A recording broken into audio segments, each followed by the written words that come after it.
G'day guys, Ivan here from Perth WAtch. Today is just gonna be a little bit of a no frills video which I decided to do right now because the situation on COVID-19 is ramping up here in Australia. We have over 600 cases as of today, the 19th of March, and it is looking like it's going to go up exponentially. So I'm going to cover a few things in this video here. Firstly, how COVID-19 can possibly kill you via your watch. That's a little bit dramatic, but got you interested, didn't I? And then a little bit about the tips that I've been giving out about how to stay safe, and also last section, what to do if you kind of get ill.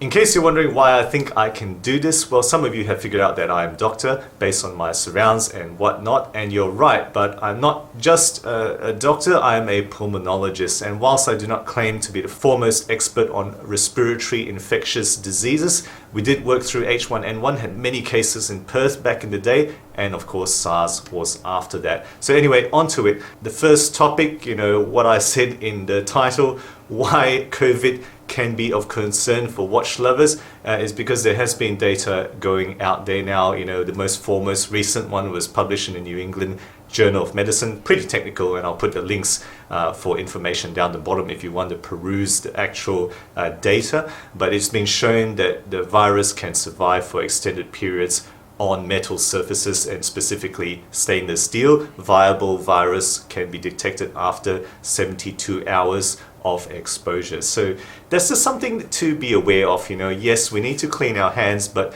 perhaps we also need to clean our implements. If you're going to wear your watch out in public, and if people are going to be sick, if you work in healthcare, that's something that I'm going to be aware of cleaning, because if the virus can stay on that, it can be picked up by people other than myself even. Okay, so just be aware, this is a concerning time for all of us.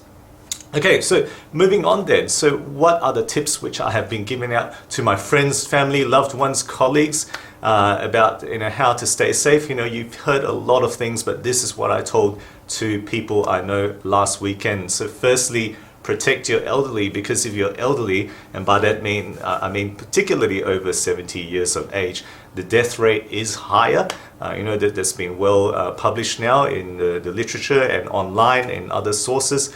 And if you have health conditions, if you have respiratory disease, diabetes, hypertension, you are going to be at higher risk. So please tell your elderly relatives and loved ones to stay at home as much as possible. Do their shopping for them, bring them their their groceries, their meals. Avoid them going out at all costs. And the other thing is try to limit child contact. It's actually very difficult for old people not to have access to their grandchildren, because it's a real source of joy.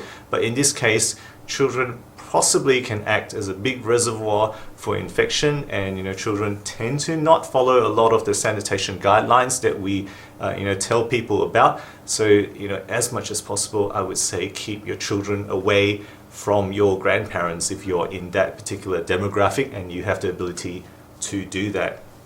Number two, social distancing is important. It's been demonstrated in previous pandemics to actually reduce the spread of the pathogens. So, mass gatherings, where Australia as of today or yesterday have banned all gatherings over 100 people, and I think that is a good thing, but perhaps even smaller than that needs to be considered. Reconsider any meeting that you need to go to, and if you do need to be in a meeting or public place, the recommendation is 1.5 meters apart, and I actually support that. That is a sensible thing, and perhaps even further than that if you can manage it. Masks are a bit of a controversial topic. What our health authorities are telling us, and that mirrors usually a lot of developed nations like the US, the UK, France, Canada, are that masks are important for people who are infectious. They should be wearing masks, or masks should be put on people who are suspected of COVID. But masks don't need to be worn by people in public, because there is little evidence that it definitely suppresses the spread of the virus. Now look, I guess be one of the first to say that the absence of evidence is not evidence of absence of effect, right? That's something we say in the medical fraternity. We know that in Hong Kong, as of right now, and a few weeks ago, a couple of months ago even, 90% of people out in public are wearing masks, and their numbers are pretty darn good, right? They have managed to kind of keep the numbers very slowly growing, or in some days, zero numbers, zero new cases at all. I think that's something to be considered. I would understand if people want to go out in public and they want to put a mask on. No judgment on them whatsoever. I can understand where you would be coming from. But of course, the other question is getting masks. That might be something that will be very limited in the near future, or perhaps even now where you are. Okay, hand washing. Number 3, hand washing. Hand washing is important, or hand sanitizing, with alcohol-based gels or something that will kill the virus. That is also proven to actually slow the spread or prevent the spread of pathogens, not just this virus, but many others. Consider surfaces. I showed you the data about metal surfaces. Wherever, if you're in workplaces where people are coming in and out, consider cleaning surfaces. I think many workplaces are now wiping down with disinfectants, any public exposed surfaces like your desktop. So just think about that. And then the big one, the huge one, is the toilet door handle, the public toilet door handle. Think about how you are going to handle that, because that's probably one of the dirtiest metal surfaces that you encounter every day. And if you want to use paper to open it, that's fine. I absolutely understand that. Or if you're in a place where there's sanitizers, after you exit the toilet, use a hand sanitizer, please. And then the other thing that people talk about is, of course, coughing into tissues, and I think that recommendation should be followed as much as you can. Of course, you're not going to have a tissue all the time, but whenever possible, try to cough into tissues and dispose of that immediately if you really have to cough or sneeze.